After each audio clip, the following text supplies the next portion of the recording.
Bom dia, professor. Meu nome é Danilo Gustavo. Eu estou apresentando esse artigo que fala sobre a resposta das células-tronco do ligamento periodontal humano-tal à superfície do implante de titânio, né? A sua deposição de matriz extracelular. Bom, o objetivo deste estudo foi analisar os níveis de expressão gênica e proteica de marcadores extracelulares típicos e de interação célula-célula, e como os diferentes níveis de expressão podem influenciar o desempenho dos implantes de titânio e como isso pode influenciar os eventos osteogênicos e de ossointegração. Na primeira linha, eu coloquei que o titânio representa o padrão ouro para a produção de implantes dentários endócios, devido às suas características que o tornam biocompatível, que é resistente à corrosão e possui excelentes propriedades mecânicas e químicas. A topografia da superfície de titânio pode modificar a fixação celular, propagação, proliferação, orientação e expressão de nível de proteína. Bom, vários estudos eles mostram que os implantes de liga de titânio eles podem permanecer incrustados permanente no osso devido à sua capacidade de favorecer o processo de ossointegração. A ossointegração ou osteointegração ela é uma interface direta osso-metal sem interposição do tecido não ósseo. Quando não há movimento entre um implante e o osso com o qual ele tem contato direto, o implante pode ser considerado osso integrado. A ossointegração é o principal objetivo, seu principal objetivo é alcançar após a reabilitação do implante. E as características mais importantes que permitem a ossointegração são a estabilidade primária, o tipo de osso nativo e as técnicas cirúrgicas diferentes de morfologia da superfície do implante dentário usado. Em particular, o processo de ossointegração após a inserção do implante dentário está extremamente relacionado a reações imunoinflamatórias. E a fase de cicatrização de feridas pró-inflamatórias precede uma fase regenerativa em que a regulação negativa da inflamação e a regulação positiva dos genes relacionados à osteogênese ocorrem durante o processo de osseointegração inicial, que na verdade são as células gigantes multiclinadas que parecem ter sua parte integrante do evento de osseointegração normal. Esse processo de osseointegração após a inserção do implante dentário está extremamente relacionado às reações imunoinflamatórias. A matriz extracelular ela é um componente fundamental dos tecidos e órgãos, fornecendo suporte estrutural e não estrutural que leva à osseointegração óssea. Bom, nesse segundo ponto que eu coloquei, compreender os mecanismos da modulação dos componentes da matriz extracelular é essencial para o desenvolvimento de novas estratégias para engenharia de tecidos e medicina regenerativa, e em particular para o design de superfícies de implantes dentários. A liberação dos componentes da matriz extracelular pelas células é a primeira etapa que leva ao estágio inicial da formação óssea. O presente trabalho está focado na modulação da expressão dos componentes de ECM por células-troncos do ligamento periodontal humano, que são cultivadas em duas superfícies de implantes dentários diferentes, do jato de areia e ataque duplo com ácido, que é o teste e o CTRL. Os efeitos eles eram avaliados por meio de observações morfológicas e da expressão proteica e gênica. Os resultados demonstraram que a superfície rugosa do implante dentário de titânio pode aumentar a expressão de moléculas de ECM e os marcadores osteogênicos em células de tronco por ligamento periodontal humano. No terceiro tópico, eu coloquei que a topografia da superfície é de vital importância, pois ela regula a resposta celular. Bom, pode ser considerado um dos principais fatores que influenciam no sucesso de um implante dentário. E a influência da topografia da superfície na osseointegração pode levar a curtos tempos de cicatrização e a uma melhor qualidade de reabilitação oral e vida do paciente. No tópico 4, eu coloquei que a adesão celular é um processo biológico fundamental para definir a morfogênese celular e tecidual. Este processo é regulado por moléculas de adesão celular, que são receptores transmembrana ligados ao citoesqueleto, que permitem a montagem das células em tecidos tridimensionais e sua interação com o ambiente circundante. Vários estudos têm mostrado como o metabolismo dos osteoblastos são regulados por via de sinalização responsáveis pelo rearranjo do citoesquelético. O contato celular correto com as superfícies do biomaterial e a subsequente adesão e difusão são a primeira fase das interações célula-material que influenciam profundamente no sucesso da integração do implante dentário no tecido hospedeiro. As proteínas da matriz celular, extracelular, elas estão envolvidas nos processos de interação célula-material do implante. Em particular, a glicoproteína de fibronectina interage com as integrinas na superfície da célula, das células, e modela a ancoragem mecânica e a formação de contatos da adesão célula-célula focais e material celular.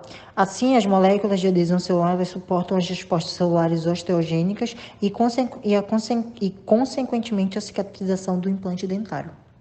Nos materiais e métodos, a declaração, eu coloquei em primeiro lugar a declaração de ética, né, que é o protocolo e o consentimento informado das biópsias do ligamento periodontal humano, que foram permitidos pelo Comitê de Ética de Medicina da Faculdade de Medicina de Chieti, na Itália. Temos culturas de células, que são as 5 biópsias de ligamento periodontal humano que foram raspadas de dentes pré-molares humanos de pacientes com idade entre 18 e 25 anos, em boas condições gerais de saúde. O tecido era retirado escalando de raiz utilizando as curetas de Gracie. Tivemos também as caracterizações das células tronco do ligamento periodontal humano, que são as HPDLS6, que para caracterizar a população dessas células, a detectação do citofluorimétrica e o procedimento de diferenciação osteogênica eram utilizados conforme eram relatados, né? E a expressão de CD4, CD29, CD34, CD73 e CD90 e CD105, elas eram avaliadas por meio do sistema de sintometria do fluxo FACStar Plus e do software FlowJo. Temos também implantes dentários que, no presente trabalho, eles eram utilizados de 2 superfícies de implante de disco de titânio diferentes. A análise confocal de microscopia de varredura a laser, onde eram utilizados anticorpos monoclonais primários para a antifibromectina humana, né? Seguidos pelo Malexia Fluor 488 anticamundongo, de cabra conjugado com fluorescência verde, né? Como anticorpos secundários. Em seguida, essas amostras elas eram incubadas com o conjugado de fluorescência com vermelho de faloidina, para corar o citoesqueleto de actina. Temos a expressão genética, né, que o PCR em tempo real era executado com o sistema de PCR em tempo real. Os níveis de expressão de células da HPDLS6 eram cultivadas em jatos de areia, né, que é a CTRL, e eram comparados com o nível de expressão em HPDLS6 em disco de titânio teste. Temos a expressão de proteína, onde 30 microgramas de proteínas obtidas de todas as amostras foram processadas, e os sinais eles eram avaliados por aumento de SL, avaliados por meio de um sistema de análise de gel UVI Band. E a análise estatística, onde os dados eles eram expressos com média e desvio de padrão dos valores registrados. A diferença entre os níveis de fatores sobre a investigação, elas eram avaliadas por 3 testes ANOVA de 2 fatores distintos, um para cada experimento. Bom, aqui nós temos os resultados. E na figura 1, a gente tem uma caracterização de HPDLS6, onde os PDLS6 em humanos, eles mostram uma positividade para marcadores de stêminis e superfície mesenquimal, como a CD29, CD73, CD90 e CD105, e negatividade para CD14 e CD34, e em antígenos hematopoéticos, como mostra a figura 1A. Para definir o perfil mesenquimal, as células também elas devem ser capazes de aderir a um substrato plástico e se diferenciar em uma linhagem mesenquimal. Conforme relatado na figura B, 1B, a HPDLS6 cultivados em uma placa de Petri de plástico são capazes de aderir na parte inferior e mostravam também uma morfologia semelhante aos fibroblastos. A coloração positiva da solução de vermelho de alizarina S mostrou uma capacidade de diferenciação em linhagem de osteogênica, na figura 1C. E esses dados eles eram avaliados pela expressão gênica RUNX2 e ALP, e elas eram reguladas positivamente em células mantidas em condições osteogênicas, quando comparadas a células indiferenciadas, como mostra a figura 1D. Na figura 1, como já tinha dito, a gente mostrou na figura 1 a resultado de citometria de fluxo de expressão marcadores de superfície. Na figura B, a gente tem uma imagem que representa de uma apresentação de microscopia de luz de HPDLS6 aderentes a plásticos cultivados em condições padrões. Na figura C, a gente tem as células que foram positivadas para a coloração com vermelho de alizarina S após 3 semanas de diferenciação. E na figura D, como eu também já expliquei, a gente tem um RT-PCR, que mostrou a regulação positiva de osteogênicos relacionados em HPDLS6 diferenciados. Na figura 2, nós temos uma capacidade de adesão HPDLS6 em superfície de implante. Para demonstrar que a capacidade dos HPDLS6 de aderir à superfície do disco de titânio, eram usados os sistemas SEM e CLSM, onde as figuras 2 e 3 na seção A e B, elas mostram a morfologia da superfície CTRL e testes em células observadas em diferentes magnificações. As figuras 2 e 3 na seção C, elas mostram a capacidade dos HPDLS6 de aderir ao CTRL e ao disco de superfície teste. As células não mostram nenhuma mudança morfológica evidente. E para melhor avaliar a capacidade de adesão e arranjo do citoesqueleto em nível intracelular, as aquisições de imunofluorescência eram realizadas.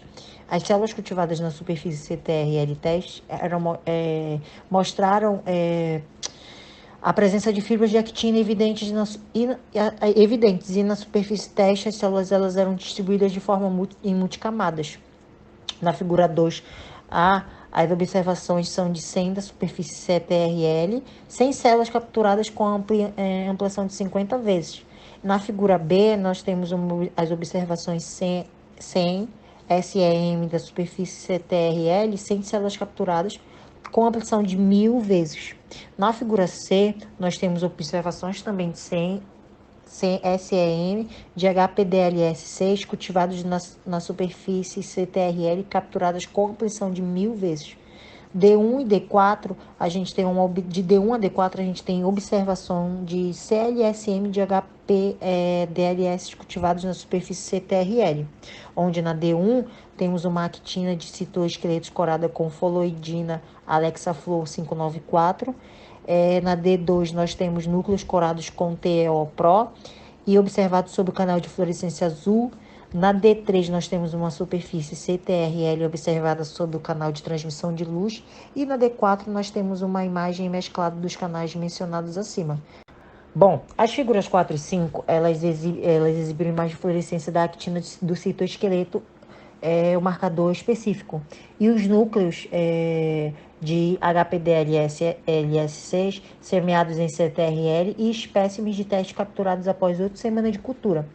As células elas aderiram e se espalharam bem como uma forma de fibroblastos em forma de fuso em todas as amostras, o que revelou que os diferentes tratamentos da superfície não afetaram a capacidade da adesão. A observação CLSM mostrou um nível de expressão de RUNX2 mais alto para HPDLS6 semeados no teste em comparação com CTRL, sugerindo uma melhor capacidade dos HPDLS6 semeados na superfície do teste para se diferenciar contra a linhagem osteogênica após 8 semanas de cultura, que são figura 4 e figura 5. Além disso, os HPDLS cultivados na superfície do implante testes evidenciaram uma maior expressão de fibronectina.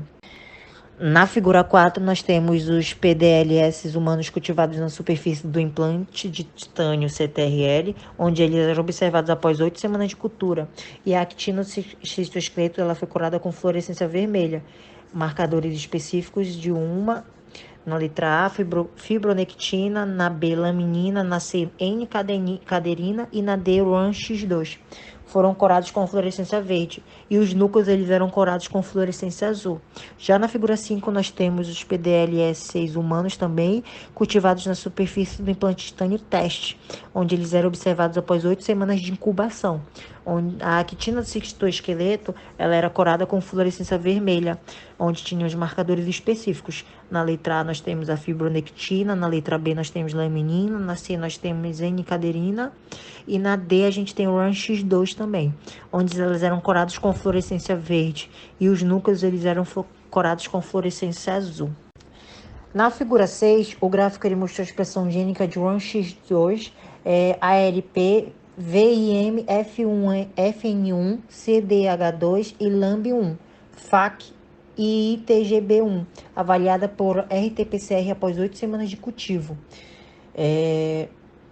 Os HPDL6 semeados no teste, eles relatavam que tinham uma expressão significante maior de RANX2 em comparação com HPDLS6 semeados na superfície do disco CTRL. Além disso, os HPDLS6 cultivados na superfície teste evidenciaram uma expressão gênica significativamente maior de FN1 e LAMB1, em comparação com a superfície CTRL e um ligeiro aumento de nível de expressão gênica relativa de CDH2 e ITGB1 no disco teste, em comparação com a superfície de CTRL. Por outro lado, nenhuma diferença significativa nos níveis de expressão gênica de TGB1 em HPDLS6 no disco de titânio CTRL teste foi observada. A expressão gênica confirmou que os resultados qualitativos obtidos por observações CLSM, onde a expressão proteica das bandas específicas de fibronectina, laminina, N-cadenina e RANX2 mostravam uma superexpressão em HPDLS6, cultivados no teste em comparação com as células semeadas na superfície CTRL. Além disso, essa análise densitométrica relatou uma tendência semelhante obtida por resultado da expressão gênica, como a gente pode ver na figura 6. Nessa figura 6, o gráfico de RT-PCR ele mostrava que os níveis de RNA mensageiro de RANX2 de todos esses componentes, né, eles acabavam, na figura A, no caso, esse gráfico mostrava que os níveis de mensageiro RNA de todos esses componentes, eles eram feitos em células cultivadas na superfície CTRL e teste. Na figura B, no gráfico B, a gente tem uma expressão do nível de proteína fibronectina, laminina, N-caderina e RANX2 em células cultivadas em CTRL e superfície teste, onde a beta-actina ela era usada como proteica doméstica e as barras dos gráficos elas representam as medições densitométricas das bandas de proteínas expressas como intensidade óptica e integrada com a média de 3 experimentos separados. As barras de erro nesse gráfico elas mostram que um desvio de padrão. E os valores densitométricos analisados por ANOVA mostraram diferenças significativas. Bom, na discussão em conclusão, coloquei que os resultados demonstraram a relevância das interações dos componentes da matriz celular entre as MS6 orais e a topografia da superfície do implante de titânio. A aplicação das superfícies dos implantes dentários tratados pode melhorar o desempenho biológico dos implantes de titânio, o que aumenta significativamente a liberação dos componentes da matriz extracelular. Isso representa a etapa necessária no estágio inicial da ossointegração. E o desenvolvimento da superfície de titânio são capazes de regular a liberação. Bom, a composição química dos biomateriais e seu grau de rugosidade superficial pode impactar as respostas biológicas que influenciam a ligação das proteínas, fixação, proliferação e diferenciação celular e a maturação das células de osteoblastos. Em busca de novas estratégias eficazes para melhorar a osteointegração, os componentes da matriz extracelular se tornam um ponto de interesse muito atraente. E a matriz extracelular exemplifica o ambiente natural de implante no osso. E acaba que muitos pesquisadores focam sua atenção no conceito emergente da matriz extracelular, que é capaz de integrar e responder às mudanças físicas e químicas do ambiente. A matriz extracelular ela pode ser considerada um arcabouço para as células, um reservatório para os fatores de crescimento e citocinas e modula os status de ativação e renovação celular. No ponto 2, eu coloquei que o objetivo do estudo, do artigo, foi avaliar a eficácia do tratamento de diferentes superfícies de titânio em HPDLS6 utilizados como sistema celular in vitro, que era para avaliar a morfologia celular, a capacidade de adesão e a liberação de componentes da matriz extracelular. Neste contexto, os HPDLS6 foram cultivados em superfície CTRL e teste, a fim de investigar as características morfológicas das células por meio de observações em MEV e CLSM. Os PDLS6 humanos cultivados na superfície de teste, eles mostraram uma morfologia ligeiramente melhor em comparação com a amostra CTRL. E acabava que a superfície de teste permitiu que as células aderissem e crescessem na superfície, aumentando assim a capacidade dos implantes de se ligarem ao tecido ósseo circundante. E o tratamento da superfície com ácido duplo foi bem documentado como tendo a capacidade osteoindutiva apropriada. Por fim, das limitações presentes desse estudo in vitro, vários resultados relevantes e positivos foram obtidos. Tomando em conjunto, esses achados destacam que a adesão e disseminação celular inicial desempenham um papel importante na fase inicial da cicatrização de feridas para conduzir a formação óssea e a osteointegração. Compreender esses mecanismos de liberação dos componentes da matriz extracelular e sua regulação é essencial para o desenvolvimento de novas estratégias no campo da engenharia de tecidos e medicina regenerativa. O futuro da implantologia dentária visa o desenvolvimento de uma superfície de implante com topografia específica. A abordagem proposta no presente estudo permite compreender as interações entre proteínas, células e a superfície do implante. E essa liberação local de proteínas da matriz extracelular pode estimular o processo em várias formações e principalmente na formação óssea. Obrigado.